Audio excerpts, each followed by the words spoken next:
Welcome back. Today we will be ranking all Canadian teams, NHL teams, off-season so far. Okay, so in fourth place we have the Montreal Canadiens. They probably got better this offseason, even though they're a rebuilding team. I think they made some moves that probably improved them slightly, but didn't, put them over the top that they're gonna throw out their chances at Bedard or anything. They just made some moves that are better for the future. They traded for Dadonov, but basically they got him for free because they gave up Weber's contract, and then they acquired Sean Monahan along with the first round pick, which, that makes a lot of sense, I think, because they're getting a fine player, even if he's fairly overpaid, but they're also getting a first round pick. And Kirby Dach trade, I don't know, what do you think? You don't like the Monahan trade? No, it's okay. Yeah, I think it's fine. A lot of Habs fans are thinking he's gonna score like 30 goals. That's why, I think maybe he'll have a bounce back season, but yeah. I think it was a fine trade. I don't think it'll be a fine trade because of Monahan. I think it's more just because of that first round pick. And then the Kirby Dach, Alex Romanov thing wasn't one trade, but it was two trades, and they basically sent out Romanov and got Kirby Dach.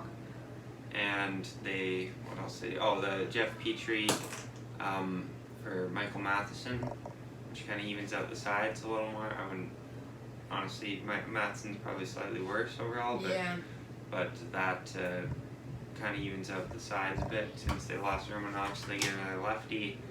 And what else? There's something else. What else did they do? Maybe nothing else. That might be it. Oh, and then did you mention the Dadonov trade? Yes, the Dadonov trade. So I did mention that, yes.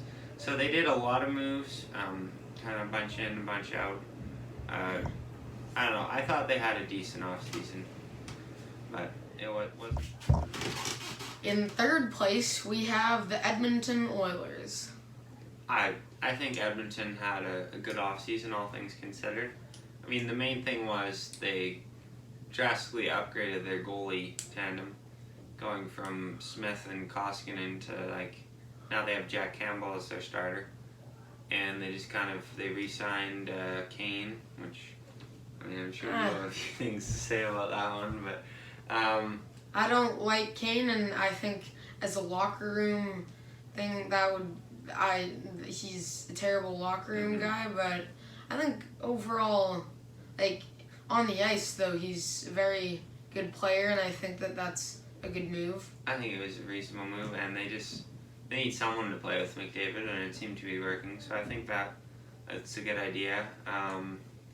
They dumped Zach Cassian. They kind of were paid to dump him, but it was a necessary move, so it's fine in the end. And they kind of just added some depth all around. Re-signed some of their guys, just added a few depth pieces. So all things considered, they had a good offseason that I think they improved, and they didn't really... some people are saying it's a bit long for Jack Campbell, 5 years. Yeah. I think it'll be fine. Yeah. I don't know, it's hard to tell, but I think... I think it could backfire a little bit. I'm a bit biased towards Jack Campbell because I really liked him with the Leafs, but I think that was a good move, all things considered, and I think they've improved for next season. Yeah, so third. Okay, so in second place, we have the Senators.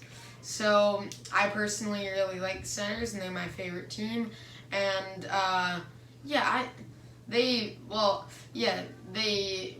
I liked how they bought out Del Zotto and they traded Murray and they bought out White, which that kind of opened things up a little bit more. And then I really liked that they acquired DeBrincat, which that was an amazing trade.